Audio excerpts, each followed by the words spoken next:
Gaaffii deebii isaan qaban Diresa sadiidha kan isaan fudhatanii boonasii lama qabu walii galasaa kudhan irratti tokko boonasii qabu jechuudha barsiisa. Yaadaan nu qaba tokko dabarsan tokko kaastu jechuudha.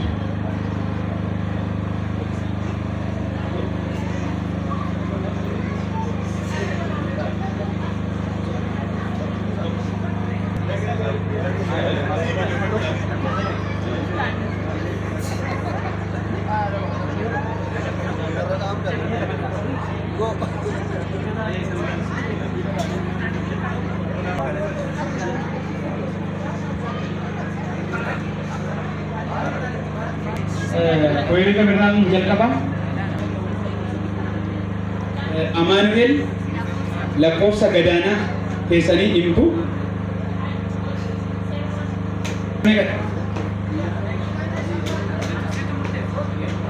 keessanii gaarii dashi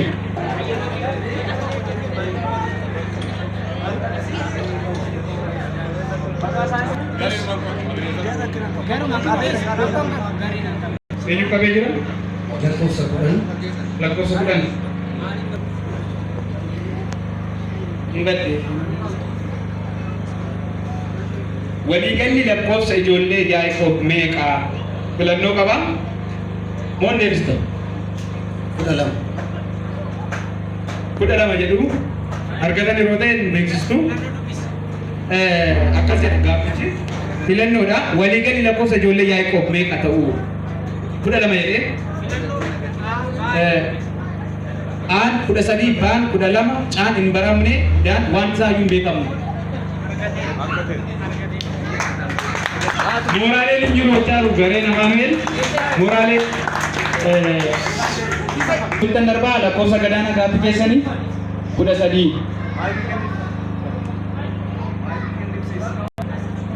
gaaffii lakkoofsa 13 akkas jedha. Obsaan danda'uu kee beeku garuu jaalala duraa dhiisuu kee sirratti argadheera kan jedhe waldaa kamii? Abbaan mul'ataa Yohaannis waan sinni bu'u gaafa jalqaba barnoota paaster nu barsiisuu jalqaban tureera. Kanaafi filannootti sii darbe. A. Pergamoo B. Efesoon C. Makedooniyaa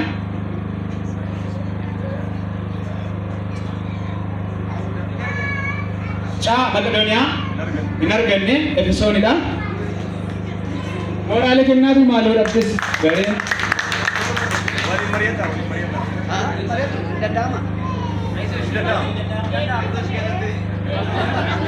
gaaffii baay'ee salphaadha jennee waan amanneef garuu mari'achuu hin danda'amu. Onneen mari'an akka gaggeessaa koree keenyaatti waan mari'an immoo deddeebi'uun hin danda'amu. Eshi garee Abineezar gaaffii lakkoofsa gadaanaa keessanii lakkoofsa meeqa? Lakkoofsa 11. Bartoota gooftaa keessaa du'aa ka'uu amanuu kan dide. Bartoota gooftaa keenya keessaa du'aa ka'uu amanuu kan dide filannoo qaba argateera. Filannoo caarra jira.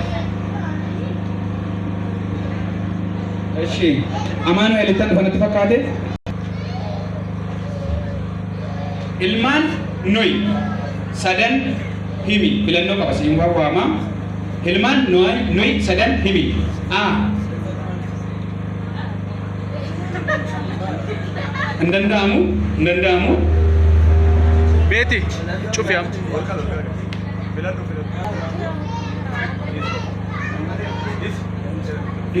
Isa Ilmaan Nohi tartiiba isaanii eegiitiin himi jedha. A. Kaam, Seem, Yaafet. B. Abrahaam, Loot, Kana'aan. Caan, Seem, Yaaqoob. Filannoo pireesidentu. A. Kaam, Seem, Yaafet. B. Abrahaam, Loot, Kana'aan.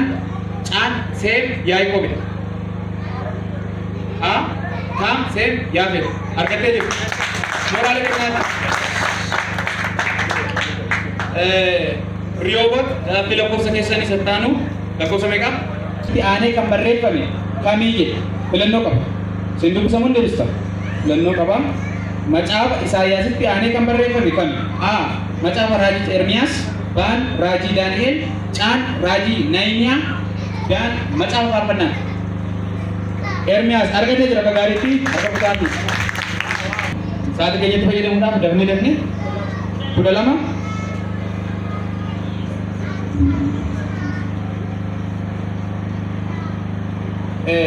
gaaffiin duraan fakkaatudha lakkoofsa 12 mul'ata keessatti abbaan mul'ataa Yohaannis waldoota meeqaaf ergaa caafe? Filannoo qaba. Mul'ata keessatti abbaan mul'ataa Yohaannis waldoota meeqaaf? Aan 5 baa 7 caan 8 daan baay'eedha yookaan danuu baan 7 akka gaariitti argatanii jiru. Mooraaleen hin jiru Abineezar bira. Amaanu'eel gaaffii lakkoofsa sattaanu kanaa booda hin danda'amu. Indoomu daanyoonni otoo as ta'anii ija keessa ilaalaa godhani garee kan bira jira. Amaanu'eel lakkoofsa gadaanu 16.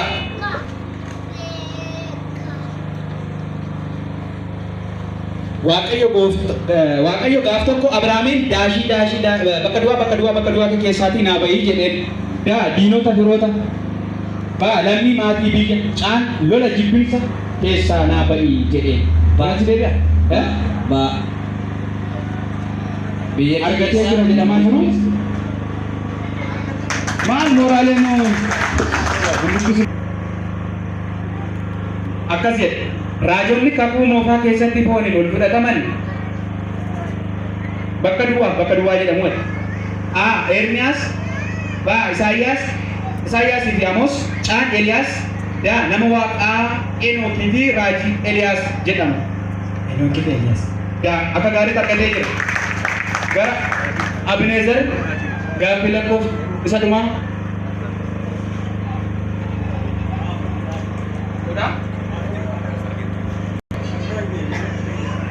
Gaaffii lakkoofsa 14 akkas jedha. Ani hojii kee beeka. Maqaa maaf jiraatta malee du'aadha kan jedheen waldaa eenyu? Aan Loqodiyaa, B. Sardees, Caan Maqedooniyaa, Daan Qorontos.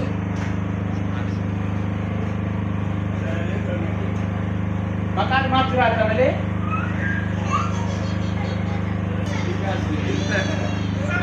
ani hojii kee beeka maqaan maaf jiraatta malee du'aadha kan jedheen eenyu? Aan Laodiqiyaa dhabee jira. Sardeesidha. Umurtanii jirtu? Umuranii barsiisa. Umuranii? Gaafa kana dhume?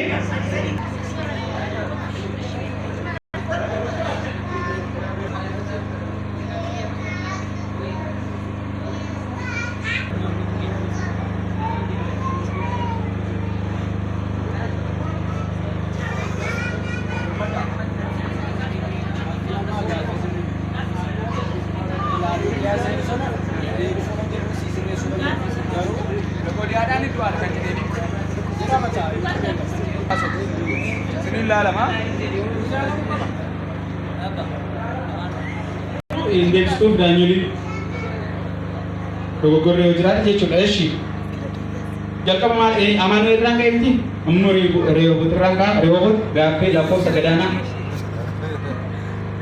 2 ibsiidha waan isin dhibu daftanii akka gaariitti ibsitu baay'ee nu salphaadha. Kakuu haaraa keessaa wangeelaawota arfan toora isaanii wajjin dabarsitennaan adda jechuudha.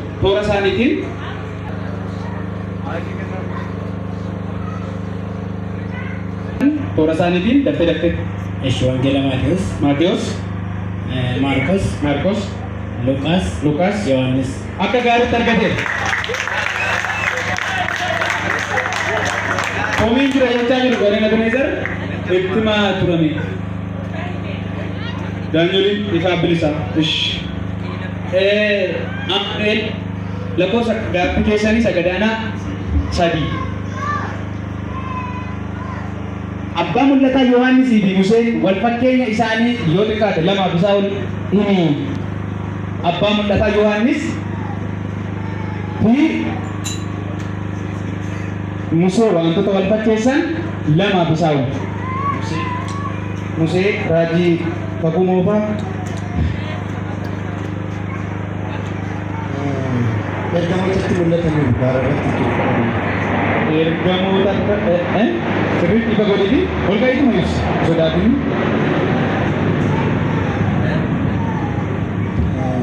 kadhata gaararratti yeroo kadhata gaara godoo ምናምን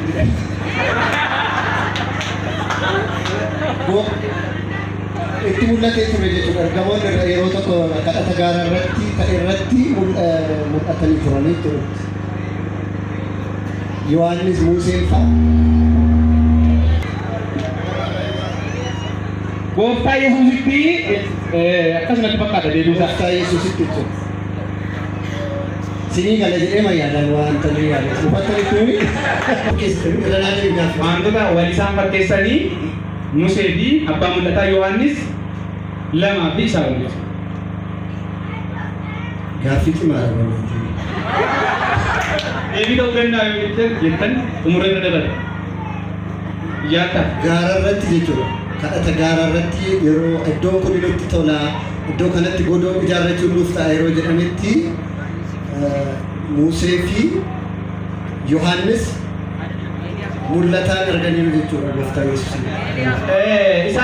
Maali sisoo Waaqayyo isaa eebbisuu kan inni jechuu barbaade Maatewos boqonnaa 11 irraa kaasee kan jiru Phexros fi Yohaannis Yaaqoobii gaara gubbaatti ba'anii gooftaan Yesuus Kiristoos itti mul'ate inni immoo Eliyaasii fi Museetu gooftaa Yesuus fakkaatee dhaqee isaanitti mul'ate. Isa jechuu barbaade garuu gaaffiin deebii ta'uu hin danda'u jedhee yaada.